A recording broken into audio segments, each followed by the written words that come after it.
Happy Friday. My name is Stephen Pope. I'm the founder of My Amazon Guy. In our weekly session here, you guys can come in and ask me literally any Amazon question, and I will do my best to answer it, or I'll go to the community and say, help me out. Couple of things before I start taking questions. It is hot Atlanta today, hitting 99 degrees Fahrenheit here in the Atlanta area. Super hot outside. Cannot believe how hot it is. Couple of books I'm reading right now. This is the second time I'm going through and reading the book Traction. Many of you guys probably also need to read that book if you're trying to build a system in place at your company. My second time read through, I've been enjoying it so much. I actually bought a copy for all of my North American employees, and I'm having them all read it and then giving away gift cards at a various Q&A session at a later point to them based on their understanding of the book. So that's how good the book is. I think it's worth reading. I read Top Grading a couple of weeks ago, and I wanted to barf after reading that one, but I bought into the concept, but I didn't like the delivery mechanism. It was a hard pill to swallow. And then the other one I'm reading right now is Rocket Fuel, Integrator versus Visionary. So I'm both the integrator and visionary at my company right now. And I've been on the prowl for an integrator to help me run the company. Very, very difficult grind the past 3 years. My Amazon Guy agency coming up on 3.5 years now. And so with that in mind, we're going to jump into your questions and dive in now. So we'll be prioritizing member questions first. If you want to become a member, go over to youtube.com/myamazonguy. David Scott asks, when you update keywords and description info on an old listing, how long does it take for Amazon to re-index it to possibly rank better? Under 48 hours. It's usually pretty quick. And so the bigger the change, the faster the indexing will probably occur. Great question. I don't think I've ever had that question before. All right, so I'm going to go prioritize member questions first. Abdallah asks, what would your strategy to list a product that no one else is listing on Amazon? How would you price it and SEO it? So this is a demand gen product that you're talking about here. This is something that has 100 times higher payout if you succeed, but is 10 times harder to succeed with. And that's maybe I'm going to reverse that ratio. 10 times higher payout if you succeed, 100 times harder to succeed to begin with. Let's go with that. I think it's probably more accurate. Made that up on the spot, by the way. So basically a co-op product. So co-op product over here. This is when you take a product that's a Me Too product. You understand the market because there's lots of competitors. You're just taking that same product. Maybe you're making it a little bit better, added a feature, maybe you kitted the item and added something, still a co-op demand type product over here. On the right-hand side, you have a demand generation product, demand gen, as I like to call it. And this is a product that you basically have to convince the consumer that they need. Billy May style, right? You're coming in and being like, sham wow, this thing's amazing. I've got sliced bread here. You've never, this is the coolest thing since sliced bread. Speaking, by the way, sliced bread took 17 years to catch on. Incredible, right? That people wouldn't necessarily buy into sliced bread. So think about that on Amazon. Like, how would you get somebody to buy sliced bread from you if you've never seen sliced bread? That's the conundrum that you are solving for with a demand gen type product. And so what you got to do, Abdallah, is go Billy Mays. You got to show the product in use. You got to get a video, a human banana for scale, humanization shots, product in use shots. Tell me why I need this product. And seriously, Billy May style is the way to go with that. So hopefully that'll give you a head start on that. I bought a new candle holder design from a factory and made calculations to sell it for $30 1 month before launch. I found out someone launched the same product for $22, which is my break-even price. Ouch. So this product is probably going to be dead on arrival. But if that $22 item, though, maybe they don't have traction, maybe they're not advertising, maybe their listing stinks. If any of those are true, you might still be able to go to market with this product and give it a go. But basically, if you try and win on price, you will eventually lose on price. So keep that in mind too. So is there something you could do to build a community behind the product? Could you ask questions? Could you solve people's problems? I like to talk about my, Russian mail order bride metaphor. It's just a metaphor. And so what's the target audience for a Russian mail order bride? And since I've given this speech so many times, I'm just going to go straight to to the kill punch here, and that is 3-time divorced truck drivers. And so what other problems does a 3-time divorced truck driver have? Solve for those, build content and community around them, and then you could sell that product for $30. Because if your target niche is loyal, like a 3-time divorced truck driver listening to his favorite radio station, reading his favorite magazine, or whatever, they're going to be willing to pay that extra $8. That's why it matters. What's your advice about pricing this product? I would go ahead and go to market at $29.99 and see what happens. Maybe in the first week you got to start out at $24.99, just get a couple sales on the door, but then raise it and see what happens. Your PPC CTR 0.42, is that good, or I have to fix the main image? That's actually good. Anything under 0.2 is problematic, but I'd say 0.42 is solid. Outside of the Amazon world, we usually try and go for a 1% click-through rate, but on Amazon specifically, 0.42 is very, very good. And that's because there's just so many things to click on. PPC has been commoditized on Amazon. The real estate, we're running out of it. That's the challenge. That's why lower click-through rates are totally acceptable on Amazon. And since it's CPC, cost per click, that's okay. Not a big deal if you're only paying for those clicks at 0.42 CTR. Old Hickory, good to see you. How is your stage 3 SEO plan different for Vendor Central clients? For example, does Vendor Central have anything like a search term optimizer? How do you deploy stage 2 for Vendor Central clients? So to my knowledge, they do not have the pink word optimization dashboard. But basically what we do in our 3 phases from a principled standpoint, phase 1 is all about indexing.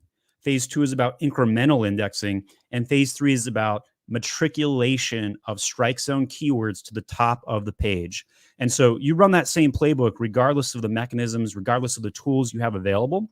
And you can go into Vendor Central and run the same playbook with that, conceptually speaking. So maybe you don't have the tool that tells you you've got the same keywords in your keyword field as you have in the title, but you could read your own title and basically say, hey, it's been 30 days. It's time to rotate my keywords. I'm going to use words that are not in my title in my search term field. And that's how I'd get around it. In some categories, Vendor Central doesn't even show search term fields anymore. And so it's, they kind of hide that data a little bit. You can still load it even if it doesn't display. You can file a ticket and get it in, or load a template, but a little harder to do some things in Vendor Central these days. Lastly, I'd say you can still track your keywords like normal using softwares like Helium 10. So a lot of the external keyword tools, you're on a level playing field with all that anyway. I'm selling a $25 product and run my PPCs always around 60% ACOS. I'm planning to raise my price to $29.99. Should that reduce or increase my ACOS? It should reduce it, most likely, because you're going to have more dollars on that conversion rate. That's assuming the conversion rate maintains something similar to your $25 price point. It probably will. The supply chain is in a giant wreck right now. We're talking like worst wreck we've ever seen supply chain in the last couple of years. By the way, that Womb bike, I've been trying to buy my kids for 4 or 5 months now. They're back in stock, or at least they've signaled that they have stock coming. I don't know if it's a 2-month waiting list or whatnot. So many people are buying these containers of goods. They're on the way. Maybe they'll make it for Christmas. Maybe they won't. But man, people are definitely going to be willing to pay more money for products this Q4. I pretty much guarantee it, because everybody is going to be running out of stock. Think about it this way. Companies had the big COVID bump and they sold a lot of their inventories last year. And this year, when they tried to replenish that COVID bump stock, they couldn't get a hold of supply chain. They had $24,000 containers. They weren't really sure what to do. And so when the economy is in the shape that it's in currently, and the government's doing things that are opposite of pro-capitalism, like all of the governments are doing right now, it makes it very uncertain business climate. And so it behooves you to take risks in these kinds of climates. You're going to have a bigger payout if you take the risk and buy the inventory and show up. But it also allows you to demand a higher price point. So the government claims inflation's around 4 or 5%. It's bull crap. It's 25% right now. Just look at the cost of housing alone, right? Like your home value went up 25% year over year in most markets, right? So that's the true inflation rate. And so that price hike you're talking about right there, eerily similar to the 25% inflation that I think is going on right now. And that's what a lot of you guys are going to have to do. You're going to have to raise your prices. I did an interview today with a potential candidate, and that candidate said that their president told them to raise the price from $99 to $129. and they were trying to negotiate, maybe we should start at 119 and see what happens. So like these sort of price hikes are totally happening right now. And it's completely normal. On Catalan says, I love your content, man. Thank you so much. I really appreciate it. If you like today's session, just add a comment on the video, even if it's just to share your appreciation. That helps us out with the YouTube algorithm.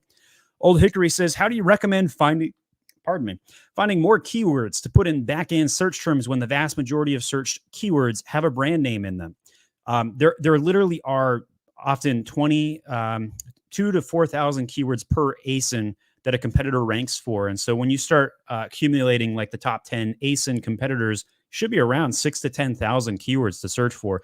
So sure, filter out brand names. Okay, that's like 10% of them tops max. So you should have plenty of keywords to work. We're talking about 249 characters here. Not a problem.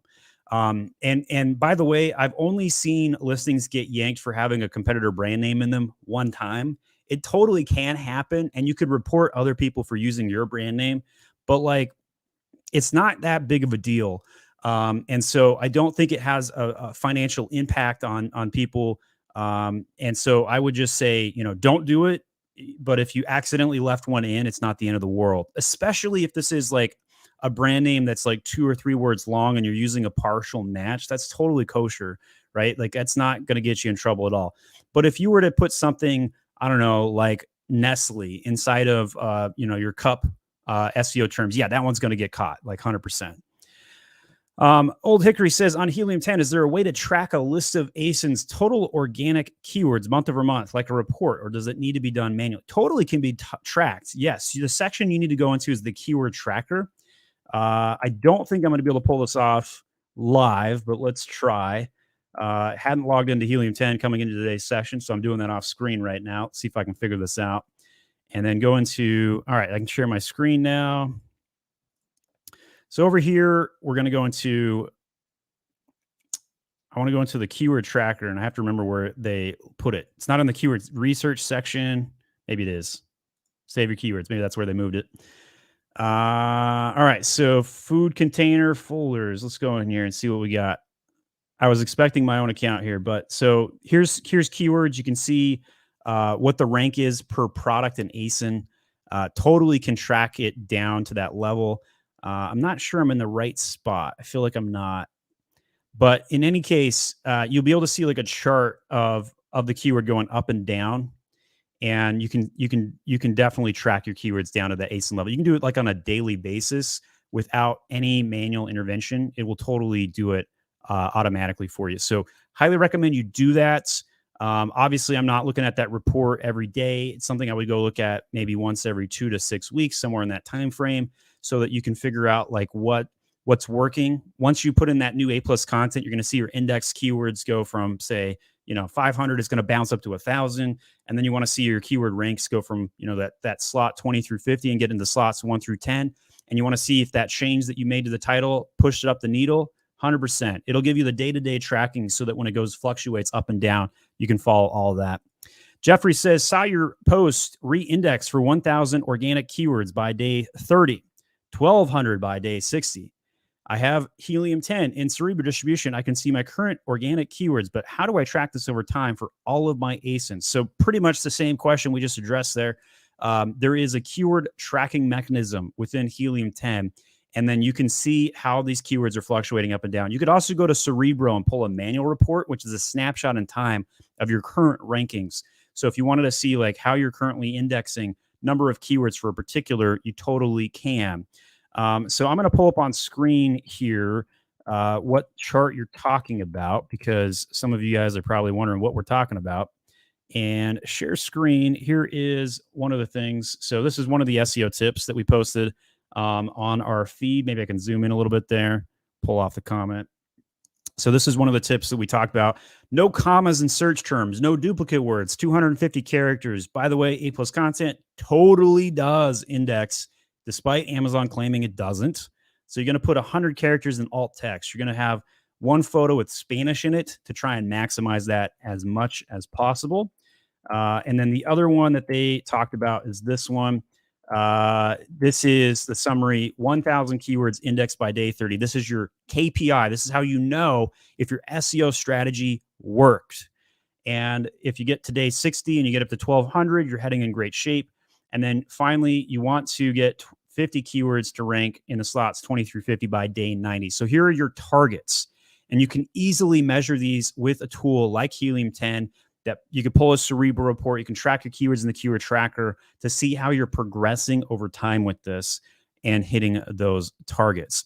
So if you want a copy of this graphic, just go over to youtube.com/myamazonguy/community, and you can see both of the graphics that we posted today. You're welcome to use those and share them with others. All right. I think we've got all of our member questions caught up. So I'm going to go to the top and go down. Rachna says, can A+ content be copied by another seller? Technically, yes, but you could probably file a copyright infringement. So if they're using the same thing that you created, U.S. copyright law prohibits 100% duplication. Now, if the manufacturer created it and you create, and then you just duplicate it, and then they created it and duplicated the manufacturer, that's totally different, right? Like the manufacturer gave it out. You don't own rights to that. Neither do they. But if you made something and it gets copied by another seller, you can 100% file a copyright report and you can get them taken down. We are about to launch a copyright service on our website. I've got it all lined up with my attorney. I'm just trying to like create the page right now, and we'll be going to market with the ability to buy copyright to help protect some of those situations. Different than trademark. We had a really good interview. I think the gentleman's name was Robert Wright or something like that. You can check that out 3 or 4 videos ago in our live section if you want to learn more about how to report sellers and keep track of copyright and trademark stuff. Patrick says, hi, Steve. What is the best tip for succeeding in very competitive niches, even for starting in such niches? So I have so many things I could say here. Number one, make sure you understand your product. If you are a power user of your own product, you have a way larger chance of being successful. If I was trying to go to market with a toothbrush and I'm not a dentist and I think I'm going to go to market and, I don't know, sell to everybody with teeth, I'm dead in the water. I can tell you right now, just completely dead in the water. If you go to market and you know that you need to sell to 58-year-old men who've been divorced 3 times, you know exactly how to market to that niche. That's where you need to go. Now, if you're going into a competitive niche, you probably need to have a lower price when you go launch. And you also need to have the ability to market, maybe throw a coupon with serious heavy PPC. You want to go guns a-blazing when you first launch an item in a competitive niche. You need to steal market share. It is all about growth. 10 out of 10 growth, 0% about profit when launching in a competitive niche. But pick something you understand if you want to succeed to begin with. Our glosser says, is there any way to utilize an unused closed shipment if I cannot print the pallet labels? Probably not. You got to have those pallet labels, unfortunately. If you were to use the case labels, I bet you it would probably still check in correctly, but you'd still have to make the new pallet labels anyway. So that's the problem you're going to have. You're not going to be able to get Amazon to pick it up or deliver it, unfortunately. Lee Spate says, is there any way to have a negative review that's been voted to top of page 1 by competitors removed or pushed back down to page 2 or 3? Realistically, probably not, unfortunately. No white hat tactic way to do that. So what I would do is I would sell into that objection. So if maybe the negative review was about how the item breaks, then put a money back guarantee into the title or the bullet. Actually not supposed to do that. Put it into the main secondary image. Secondary image is where I need to put it, where you can claim that you're going to back the item with a guarantee, right? So if I was trying to sell you in the audience today to hire my Amazon guy, I don't currently have any guarantees to convince you to buy our service. But Domino's back in the day, they're like 30 minutes or your pizza's free. Now, let's not talk about the lawsuits or any of the logistical complications and probably the drivers who've gotten wrecks and whatever else of that guarantee. But the fact of the matter was, it was a very viral marketing campaign, and it made consumers trust the fact that they could get their pizza quickly. So what is the guarantee that you can sell, Lee, that will help overcome the objection that is being discussed in the negative review? That's what you probably need to do. And that's going to help reduce the anxiety of the consumer, improve the conversion rates, and get around that challenge. But logistically speaking, there really is not a way to manipulate the negative review removal, unfortunately. Nick says, I have an old seller account I quit selling on and went dormant and was deactivated. I'd like to sell on Amazon again, but can't use my old account. So honestly, just make a new LLC and new bank account, new credit card. And that's honestly what I would do, Nick. Dormant accounts, a little hard to recover them, unfortunately. Will Amazon let me start a new account? Yes, as long as you've got a brand new business structure, new bank, new credit card, you'll be fine. Mike says, can we use your company for 1 month to fix all of our PPC or most be for many months? So, Mike, we would recommend a coaching call. If you're not comfortable hiring us for at least a 3-month minimum, we recommend a coaching call. You can hire me. I am quite expensive, $500 for a 30-minute session. And I've had to do that to buy back my time, essentially. People still book these, and I have a lot of coaching sessions with that in mind. You could also book with Dustin or Jason, $150, a little bit cheaper option there. They don't have the pizzazz I have, but they have the knowledge. I teach them everything I know. And you could have them come in and work on your PPC accounts, try and give you some homework, things to work on. But if you want us to do the heavy lifting, you're going to have to hire us for advertising or full service. We do have 2 service models. One is all 4 of these areas. That's what we call full service. And the second is PPC only. You get a better bang for your buck with full service. Holistic approach will fix everything on your account. When SEO and PPC are like this, they're like 2 peas in a pod, man. Definitely a better way to go. But if you want to do PPC only, we can hook you up, Mike. So feel free to contact us. You can talk to my father. His name's Dan Pope. He talks to all of our prospective clients. He loves taking your phone calls because you guys all tell him, "Oh my gosh, you're Steven's father. That must be so, you must be so proud." Please tell him you're proud when you talk to him. It makes him feel good. He's based over in Utah and is a retired weatherman and works full time for me running the sales team now. You can find a little bit more about him on our leadership page. And we also had him post a video kind of talking about him watching the agency grow. He's been with my Amazon guy coming up. Yeah, I think we just passed the 1-year mark, in fact. So meet the father, Pope, if you'd like. All right. Mike says, I want to sell my private label brand. Which Amazon aggregator should I contact? Who is most likely to offer a good deal? So I have a website called AmazonAggregators.com. We'll put this into the comment section and share the screen here. If you want me to introduce you to who I think is the right aggregator to buy your brand, there's obviously a lot of options. You can go to a broker. I really like Quiet Life Brokerage. They'll take care of all these things for you. They're going to charge you a nominal fee. You're going to pay them for the service, but they're going to go out to market and get you multiple bids. So that's option 1. Option 2, you could go to the aggregators directly yourself. Many of them have very fast closings, but you got to be careful because a lot of these aggregators that are listed on this page are cutthroat. They're financial guys. They're looking to get the best bang for the buck. The 4 brands that are really large, Thrasio, Perch, Heyday, and Join branded, I have high amounts of respect for these 4 large aggregators. And so if you want to check them out, you're welcome to. If you want to come through me, I will introduce you personally to the acquisition teams of those brands.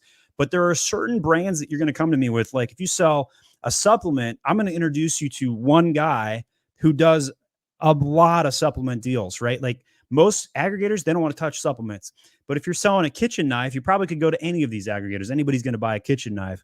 But if you're selling specific niche items, there are certain aggregators that are going to give you a better bang for your buck because they're actively building portfolios. There's some aggregators that want to build a child brand portfolio. Other ones want to focus on women. Some want to focus on sports and outdoors. And so there's just so many different aggregators on this list.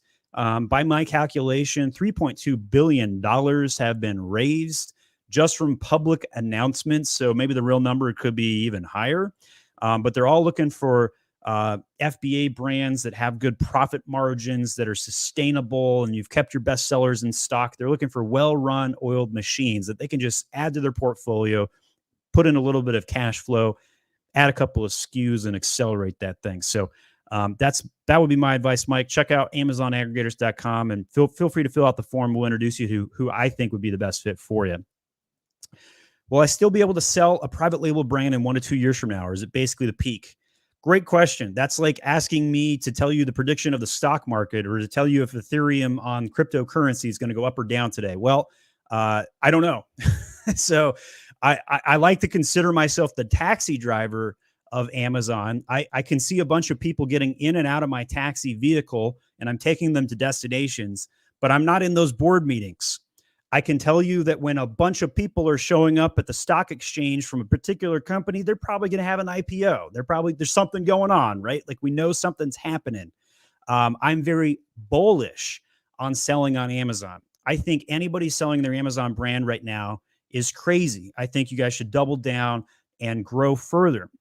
With that said, it requires way more sophistication in 2021 than it did in, say, 2019. If you are burned out, if you don't have the fortitude, the long vision, the clarity, the resolve, you should sell. But I hope you don't. I hope you hire my Amazon guy, and I hope we take it to the next level and take care of some of those burdens for you. I created a lot of the research on the market there because I'm a visionary who likes to pay attention. I really want to know the pulse of the market and what's going on. And for a couple of months there, I was pretty frightened. Back in January and February of this year, I really was scared by the amount of capital entering the space. I'm way more calm now. Like after seeing how a lot of the money entering the space and what they're doing with it, not really too worried. They're going to make the space better. We're all going to win from it. But there are some consequences. You're going to need to have more sophistication to run your brand. You're going to have to control your supply chain better, get better profit margins. You're going to have a better marketing feature and benefit and value prop. And if you don't have everything optimized on your page, you're now behind. Those are the things that you need to worry about. Racha says, of all the product variations, which variation does Amazon show on the listing?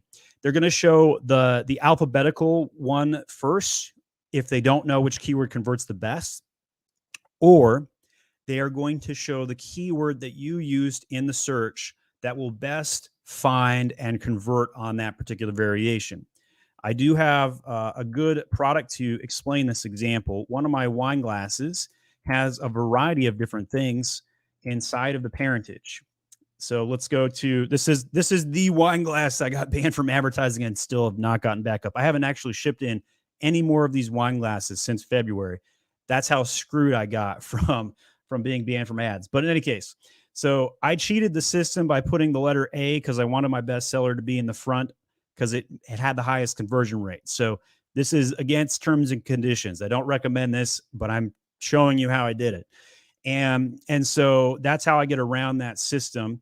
But you know, if somebody types in best wife ever wine glass, check this out, best wife ever wine glass, the variation right there, you see it right there. That was the ad. And right there, there's the product. It's not going to show an incorrect variation when you're typing in the keyword that has, pertinence to the search term. So rest easy that you can have a large parentage with various different variations in the system. The right item will show up when somebody searches it. Don't worry about it at all.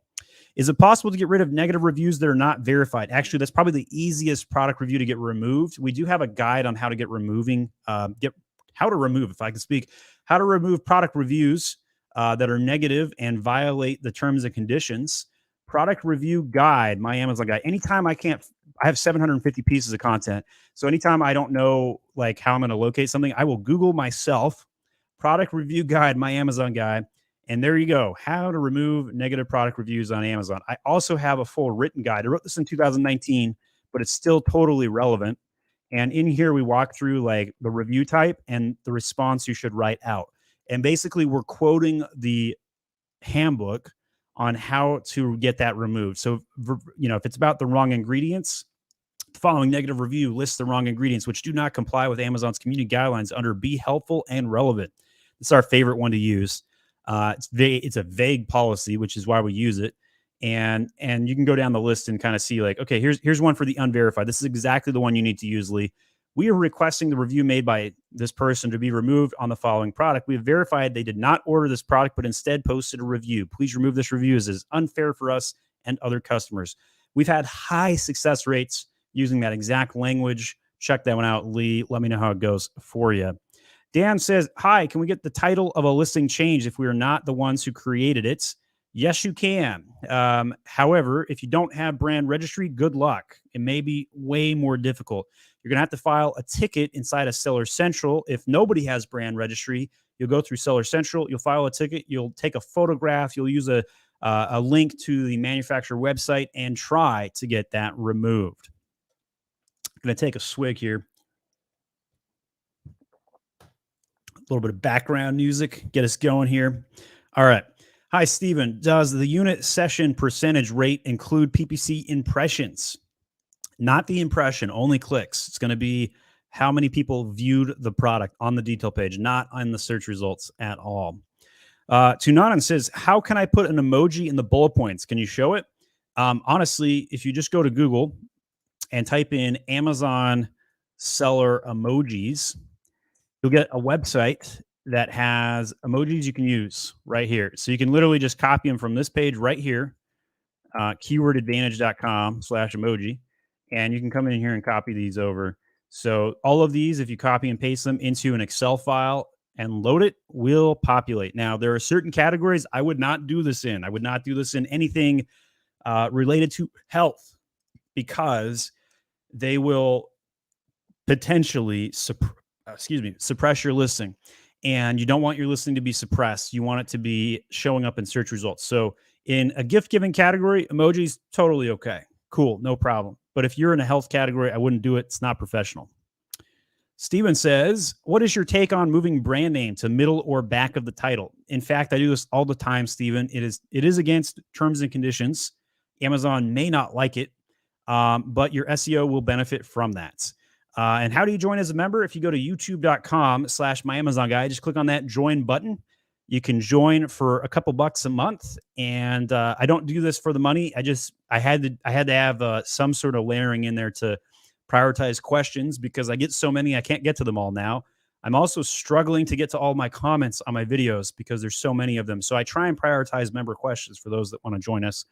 But yeah, Steven, go ahead, put a brand name in the middle or the end of the title. You probably won't get any pushback from Amazon unless you're in one of those really picky categories like health, and they really want you to be standardized. So Amazon polices this. They may change your title on your behalf for you if you violate the terms. So be cognizant of that. For all of my clients, we almost always try and follow every single procedure to a T, but on my own brands, I break the rules all the time. So I know the limits. So I know what Amazon allows or doesn't allow. So I can tell other people my own personal experience. But there's risks involved in violating rules. So be careful with it. I would say this one's probably like light gray, though. It's not anywhere close to black. 911 Roy Man, does a human being approve alt text? And no, they do not. Have you ever had a problem with the approval of your alt text? Yes, I have. If you put certain keywords in the alt text, they will not let you hit the submit button. Also, it could lead to a listing yank. For example, if you sell a hemp product, you put the keyword CBD in the alt text, you're gone. You're going to get yanked. So you got to be careful with some of that.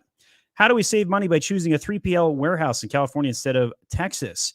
Well, start calling up 3PLs in California and networking like crazy until you find that 3PL that's allowing you to store your goods. That's how you do that one.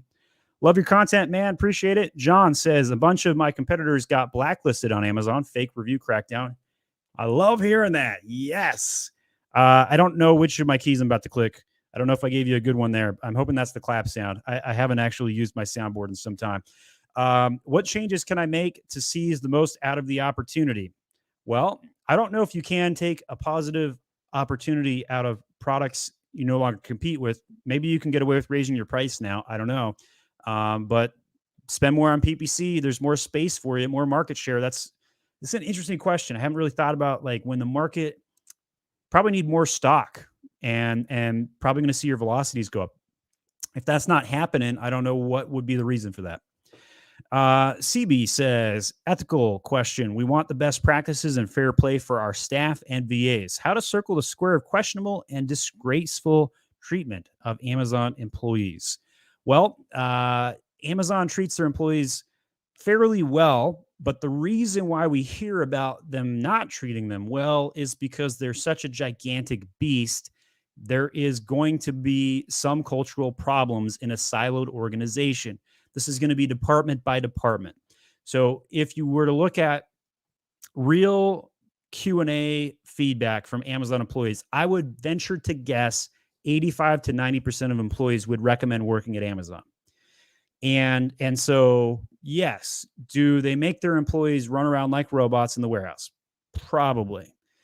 But there are some people who like that sort of work. So probably not a lot of people, but there are some that do.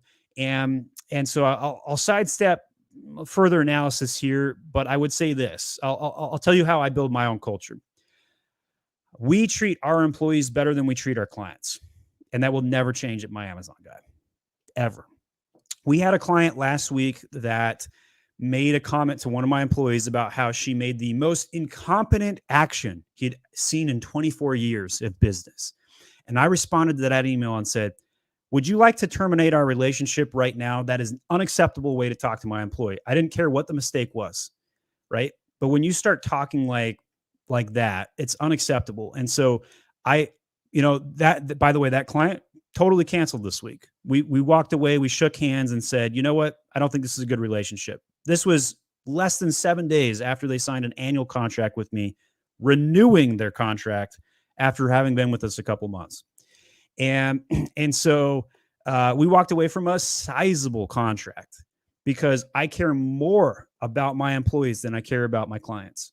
And I care about my clients a lot because Amazon doesn't care about you sellers out there at all, right? Like Amazon has done nothing to help Amazon sellers, practically nothing. They only care about buyers. They only care about the buying experience. Now, what's the problem with that mentality, of course, is that when you support Amazon sellers, they give a better buying experience to the customer, right? So there's a huge dichotomy separation going on over at Amazon. Amazon is a super siloed organization. The left hand has no freaking idea what the right hand's doing.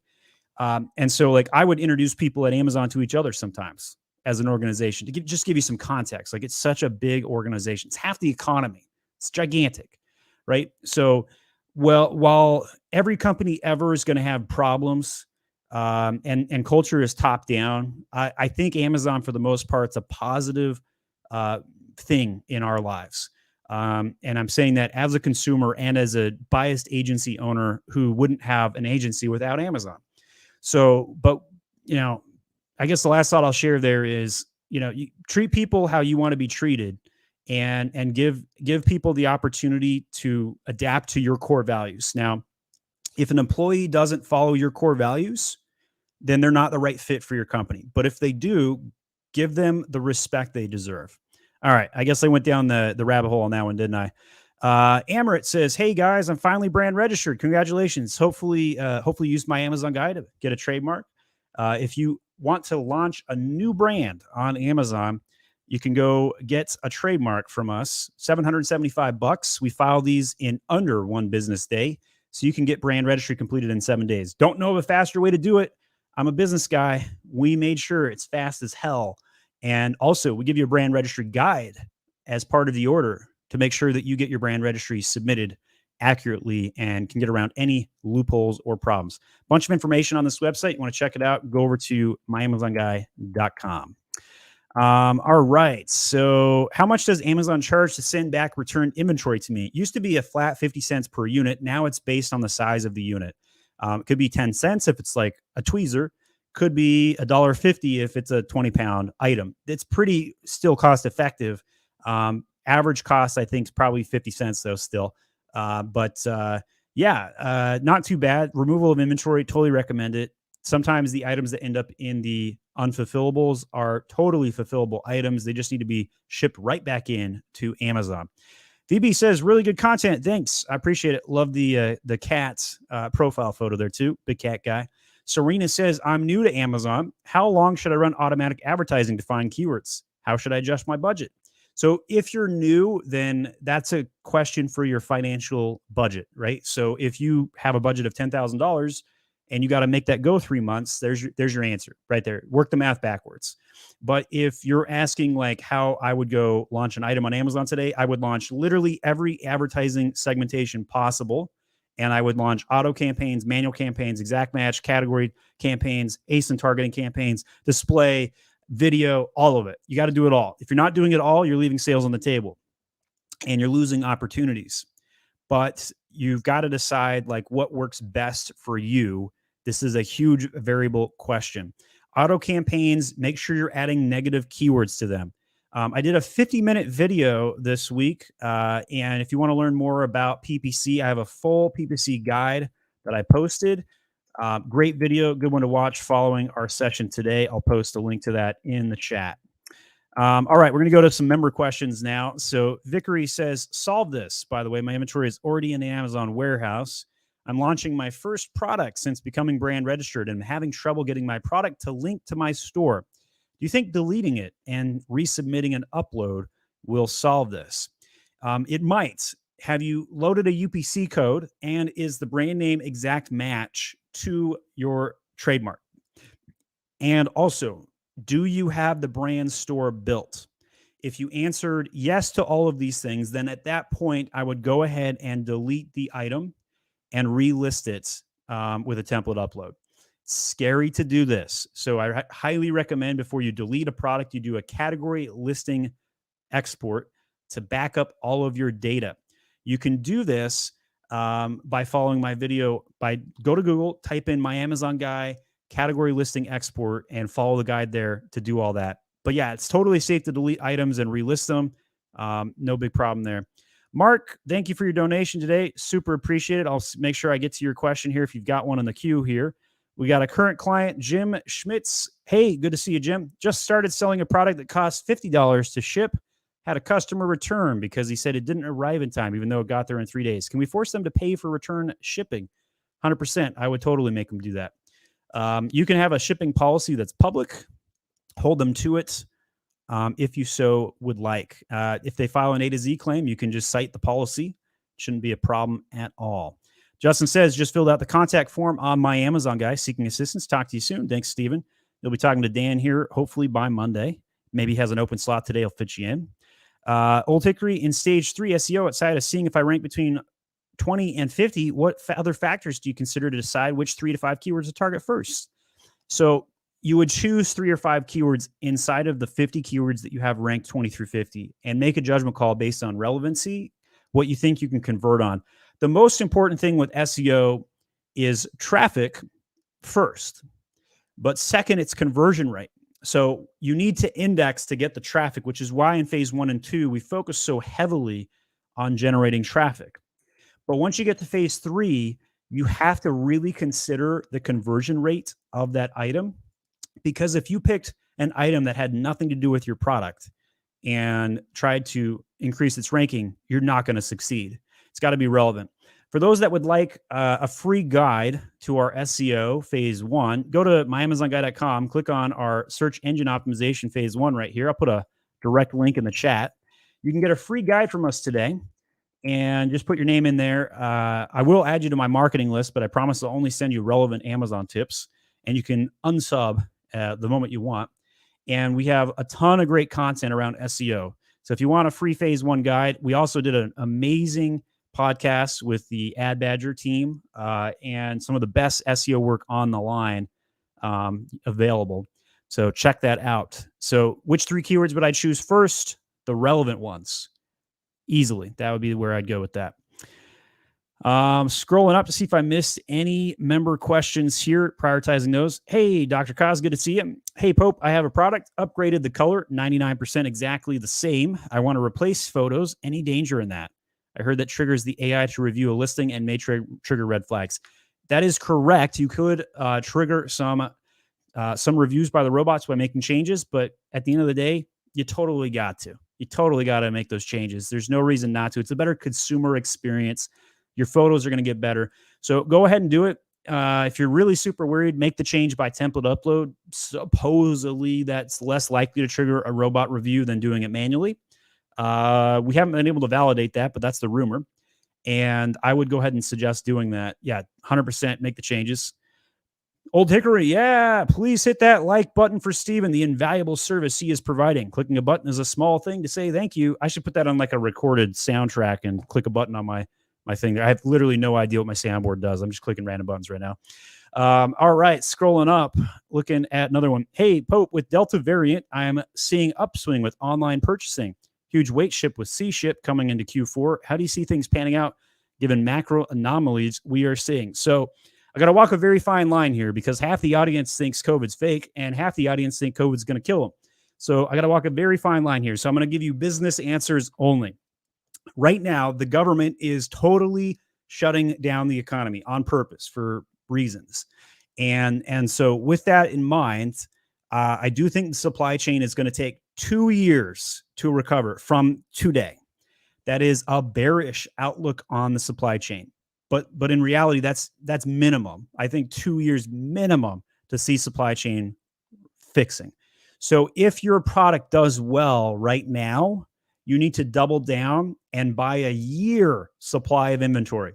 1 year minimum of a year supply. The concept of just-in-time supply chain management is dead. Post-mortem, gone, not coming back ever. And so you got to keep some stock and you got to put it in a warehouse somewhere and protect it. So would I recommend buying some extra inventory right now? 100%. Is it going to cost you more? Yes. But in Q4, when everybody else is running out of stock and you're still selling it like crazy and you're jacking your prices up 35%, you're going to thank me at that point. On December 2nd of 2020, I had a conversation with one of my clients. I told them, go raise your prices by 20%, and they did it same day. They gave me a really epic testimonial video review and credited me for making them an extra $100,000 in the month of December last year. That's net profit. That wasn't gross sales. That was net profit, 100K, one phone call on camera. So yes, you can raise prices in Q4 and get away with it. We do it all the time, and the supply chain is such a wreck. You're gonna want to make that happen. All right. So thanks for all the knowledge you give us here. I reserve consultation today with Dustin at MAG. Can't afford yours now, but hope I soon will and have a meeting with you. Thank you personally. You're very welcome. Dustin is our operations director at My Amazon Guy, and will absolutely help you and take you to the next level. So if you want to talk to him, $150, just go to myamazonguy.com and click book a coaching call. By the way, guys, what do you guys think about my new chatbot? I think it's kind of annoying every time I go to my own website and it pops up, but at the same time, we've been getting a little bit more interactive. We program some Q&A back and forth that people are asking us questions about, common FAQs. So it is working for us, but I'm just curious if you like the chatbot or if you think it's annoying, let us know. Definitely want to hear back and get some feedback on that. All right. I've caught up the member questions. Let me scroll down, see if there's any more coming in. Steven, thanks for joining us. Thanks for becoming a member. Really appreciate it. Scooter, hey, can I ask Amazon for inventory relocation? On the East Coast, I'm on the first page, but on the West Coast, I'm on the third. So principled statement here, 100% you can ask Amazon to do anything you want. However, that does not necessarily mean they're going to do it. So yes, you can ask, have I seen Amazon actually do this specific request? I have not, but I have not personally made this request myself, but I have seen the scenario before. And so your only options are 1, ask Amazon and hope for the best, or option 2, have some of your own inventory on that coast and have your own warehouse over there. So that would be what I would recommend. Not necessarily the answer you're looking for on that, but you might have some luck. We'll see what happens. The government shutting down the economy on purpose. Yeah, kind of feels that way. I don't know if you guys saw the protests in Australia in the last 24 hours where they're having freedom protests, and literally the government is like beating the crap out of people showing up just to want to go out of their house. Yeah, I'd say they're shutting down the government on purpose. Government exploring the outer edge of this flat earth. That is a loaded question. I don't know how to answer that one at all. All right, let's go to the next one. My freight forwarder is trying to make an appointment to ship in my product from the port to Amazon's warehouse. When she types in the reference ID number, it says invalid. My shipping plan was canceled about a month ago because it went over 90 days. I called and they reopened the plan, but the reference number will still not work. I even relisted per their suggestion. You are SOL, unfortunately, David. I do not know the solution to this problem. If anybody watching this knows the solution to this problem, please speak up. This is very much a problem because of the restock limitations and them canceling shipments. They do not have a solution in the system for this exact scenario. This is a huge problem. Very, very big problem. People at Amazon need to watch this video and see how big of a problem it is, because you followed all the rules, you did everything you were supposed to, and now your freight forwarder is like, what am I supposed to do? And David, you might have to recreate the shipment and give them a new label for the pallets, which is incredibly ridiculous, but that might be what you have to do. Solvent of that, you may have to transfer your inventory into a warehouse and transfer it over. Really stinky situation. It is not possible to get Amazon to bend and fix this problem, unfortunately. Dan says, is there something we can do with product customers' returns and unfulfillable conditions? Also, who pays the shipping costs of units that are returned because of wrong address issues? So you are paying the fulfillment costs on every order, regardless of anything, which stinks, but that is the policy. Is there something you can do with unfulfillable condition products? Yes. Ship them back to yourself and maybe put them back and reship them into Amazon. Some of those items are totally in 100% condition. Might have to repackage a couple. But yes, they're totally usually returnable right back in and sell them. Hi, Steven. Some days we have amazing sales velocity. Some days it's very slow. Is that normal thing selling on Amazon? Yes, especially the higher priced item you are, the more likely your velocities go up and down. Best day of the week to sell. I really wish StreamYard had like a poll ability. I would love to poll the audience before I give you my answer on this. But best day of the week for sales, 100% of the time, is Monday. Sunday, second best. Then it goes Tuesday, Wednesday, Thursday, Friday, Saturday. Sometimes Saturday, a little bit better than Friday. But generally speaking, Sunday and Monday is best day of the week to launch a product, best day of the week for velocities. It's very normal to have peaks and valleys all the time. You once made a reference to how Amazon are incentivizing sellers to make FBA ads to bring customers to Amazon. Did you do a video on this? What incentives are they giving? How can I find out more? This is called the Brand Incentive Program. And I did a video, I want to say 10 days ago or so. I'm going to see if I can try and find the video for this one. I'm going to my channel right now, see if I can find it for you. But basically, not a whole lot of information on this one yet. It's pretty much in its early days. They give 10% bonus if you bring external traffic and track it using the brand attribution program. Looking at my list here, I'm looking at the channel list, see if we can find the video that we're looking for. Not seeing it. Why am I not seeing it? I thought it was relatively recent where we talked about brand incentives. Yes, this is the one right there. So this is the one where we talk about how to set up Amazon's brand referral program. So check that out. I'll put that in the comment section here. All right, let's go to the next one. Oh, actually, let's go back to that mug. Look at that mug right there. That dude. Oh my goodness. Look at the face. Gotta love when you stop frame mid face. All right. Okay. So let's scroll up here. Look for the next question. Do we have to put the brand name at the beginning of a listing? Nope. I recommend it. It's part of TNC, but you don't have to. Missed the honeymoon period due to shipping issues. This product has no sales velocity, even with double PPC, only 1 5-star review. ROAS is 0.3. Trying to think out how to help you here, Mark. What I would say is use the launch dates. Inside of the settings section, you can put a launch date in, and that will move the honeymoon period so that when you launch the item, you have a launch date, and your honeymoon period will start at that point. Best thing I can say there. The seller community is growing and getting tighter. I feel like we should have an official industry association that will lobby the government, et cetera, and work to make a fair playing field. What do I say about this? I think that's an incredible idea. I would totally be on that association and real talk them. There's a guy who, really nice guy. He actually was sued by Amazon. And why am I blanking on his name? I have his Twitter channel in a news channel in my Slack. So I'm really bad with names. It's one of my biggest faults. So I'm going to my news channel right now, see if I can figure out what that guy's name is. He runs Amazon ASGTG. So who owns that? Let's see if I can figure out who owns that. Amazon ASGTG. And this guy is pretty much the association right now, in my opinion. So this guy advocates on behalf of Amazon sellers more than anybody else I've ever seen in my career with Amazon. I got to give this guy mad props. Ed Rosenberg, that's the guy right there. Huge fan of Ed. Big shout out to Ed. If you know Ed, send him a copy of this video so he can feel good.